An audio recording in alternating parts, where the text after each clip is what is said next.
वरिष्ठ सपा नेता आजम खान कल 23 महीने बाद सीतापुर जेल से रिहा हो गए हैं। आजम खान की रिहाई कल सुबह 8 बजे होनी थी, लेकिन कानूनी दांव पेंच की वजह से वो समय से बाहर नहीं आ सके। अब उन्हें रिहा किया गया है। बता दें कि आजम खान की रिहाई के चलते सीतापुर जेल और आसपास के इलाके में धारा 144 BNS 163 लागू है। चारों तरफ ड्रोन और CCTV से निगरानी हो रही थी। देवरिया के रुद्रपुर इलाके में हिंदू संगठनों द्वारा लगाए गए पोस्टर पर बवाल मच गया। यहां लगाए गए पोस्टर पर लिखा था, मुगलों का बाप शिवाजी महाराज। मामला संज्ञान में आने पर पुलिस ने पोस्टर हटवा दिया है। पोस्टर हटाए जाने से नाराज हिंदू संगठनों के कार्यकर्ता प्रशासन के खिलाफ धरने पर बैठ गए हैं। बता दें कि कानपुर में आई लव मोहम्मद का पोस्टर लगाने के बाद से पूरे राज्य में बवाल मचा है।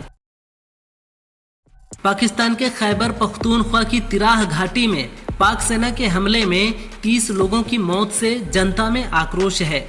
लोग बच्चों के शवों की फोटो सोशल मीडिया में पोस्ट कर सवाल कर रहे हैं। पख्तूनख्वा असेंबली के सदस्य अब्दुल आफरीदी ने पाकिस्तानी सेना पर नाराजगी जाहिर करते हुए कहा कि हमारे ही रक्षकों ने बेगुनाह बच्चों, नौजवानों और औरतों को बेरहमी से शहीद कर धरती को खून से रंग दिया है। ये मानवता के खिलाफ खुला अपराध है। वरिष्ठ सपा नेता आजम खान 23 महीने बाद जेल से बाहर आ गए हैं। उनकी रिहाई पर अखिलेश यादव ने कहा, आजम खान को मुसलमान होने की सजा मिली है। उन्हें झूठे केस में फंसाया गया था। आज वह जेल से रिहा हुए हैं। ये सभी के लिए खुशी का दिन है। आने वाले समय में सभी केस खत्म होंगे। सपा सरकार में हर फर्जी केस वापस लिया जाएगा। भाजपा में बैठे लोगों ने भी कहा है कि आजम खान को मुसलमान होने की सजा मिली है। GST की नई दरें लागू होने के बाद 2 दशक में पहली बार पार्ले-जी बिस्किट की कीमत में बदलाव हुआ है। इसका सबसे छोटा पैक 5 रुपए में मिलता था, लेकिन अब इसकी कीमत 4 रुपए 45 पैसे रह गई है। इसके अलावा जो कैंडी 1 रुपए में मिलती थी, अब वह 88 पैसे की रह गई है।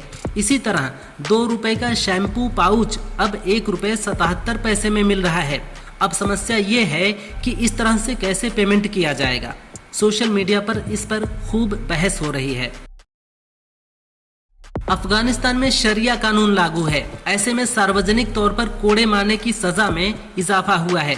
अमेरिका की आमू न्यूज की रिपोर्ट के मुताबिक तालिबान ने पिछले महीने देश भर में सार्वजनिक रूप से 114 लोगों को कोड़े मारे हैं, जिनमें 20 महिलाएं भी शामिल हैं, जिनमें से ज्यादातर लोगों पर घर से भागने या नैतिक भ्रष्टाचार का आरोप लगा था। मानवाधिकार कार्यकर्ताओं ने शारीरिक दंड में बढ़ोतरी की आलोचना की है। न्यूयॉर्क में UN की हाई लेवल वीक में 200 से ज्यादा देशों ने AI पर सख्त नियम बनाए जाने की मांग की है। इन देशों ने कहा कि AI का गलत इस्तेमाल समाज के लिए खतरनाक हो सकता है। 2026 तक नियम बनना चाहिए। समय रहते सख्त कदम न उठाने पर AI से बेरोजगारी, मानवाधिकारों का हनन और महामारी जैसे खतरे बढ़ सकते हैं। AI से आत्महत्या के मामले बढ़ रहे हैं। इस प्रस्ताव पर AI के गॉडफादर जेफरी हिंटन ने भी साइन किया है। भारत के खिलाफ जहर उगल रहे अमेरिकी नेताओं को शशि थरूर ने लताड़ा है। उन्होंने कहा, ट्रंप को लगता है कि टैरिफ कई समस्याओं को सुलझाने का जादुई हथियार है। वो दावा करते हैं कि टैरिफ से हर महीने अरबों डॉलर का राजस्व आ रहा है, लेकिन इससे अमेरिका को ही घाटा है। उनके सलाहकार नवारो के आपत्तिजनक बयानों ने भारत में बड़ा विरोध खड़ा कर दिया है। आपको भारत के लिए ऐसी भाषा का इस्तेमाल करने की क्या जरूरत थी। हवाई जहाज के व्हील एरिया में छिपकर 13 साल का बच्चा अफगानिस्तान से भारत आ गया। इसमें हैरानी की बात यह है कि वो जिंदा कैसे बचा, क्योंकि जब विमान उड़ान भरता है तो व्हील के पास ऑक्सीजन बहुत कम हो जाती है।